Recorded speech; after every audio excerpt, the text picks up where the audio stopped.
What should people be thinking about with all those customers they acquired last year? How to reacquire them, or not reacquire them, how to reactivate them. What should they be thinking about? Like, what are strategies, ways they can think about ensuring that the people they brought in last year at a low cost become long-term customers? So what you described is probably the biggest or most requested project that my clients are asking me to perform for them. I'll kind of generalize this into a pretend company, Sure. okay?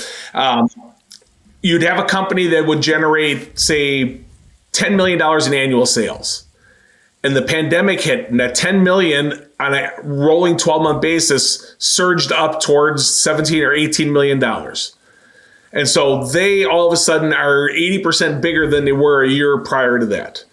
And the reason they hire me then is to ask, is this going to continue? And if it's not, what does my future look like? Do I go back to being a $10 million for or not? So the first thing that I do when I'm looking at these businesses is I look at what I call an annual repurchase rate. So I'm looking at, for a first-time buyer, what percentage of these first-time buyers are going to buy again within 12 months? For my average client, that number is probably around 30%.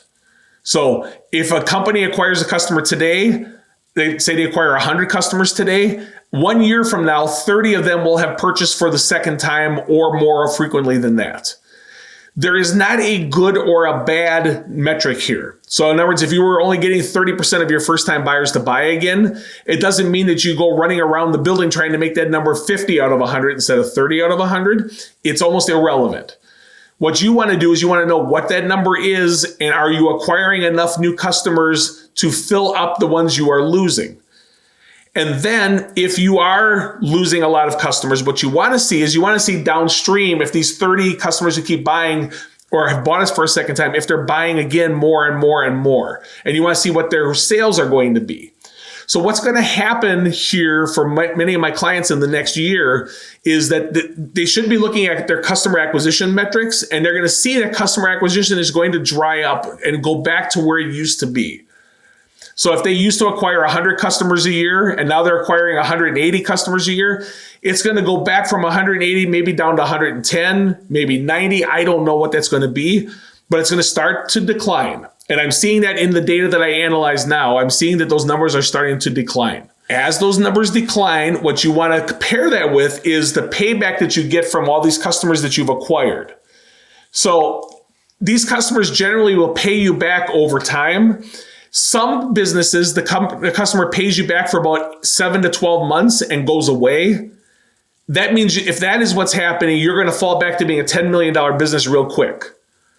If the customer pays you back consistently every year for 5 or 6 years, you are not going to fall back to a $10 million business. You're going to fall back to maybe a $13 million business. So in other words, you have a huge glut of customers, and now those customers are going to pay you back like compound interest for the next few years. So many of my clients are going to have this, I would almost call it like a COVID hangover, where they're going to have all these customers that they've brought in are going to be paying them back, while at the same time, the underlying dynamics of their business, the new customer acquisition, is going to go back to where things were historically. They're going to think they're being successful, and they're kind of not being successful. They're kind of back to where they were. They just have this huge glut of customers paying them back. It's like they bought Apple stock 5 years ago, and now all of a sudden Apple stock, they're getting dividends, and the stock is 3 times its value. You're being paid back today because you made a good decision 5 years ago. So what I try to do with my clients is I try to get them to look at all these first-time buyers that are still coming in, and I look at the first 90 days when they have those customers. I tend to see that a first-time buyer is most likely to repurchase for a second time within 90 days. And if they don't repurchase within 90 days, that customer starts to disappear. So what you want to do is you want to have, I call it a welcome program, but many of my clients have programs in place to convert those customers from a first purchase to a second purchase quickly.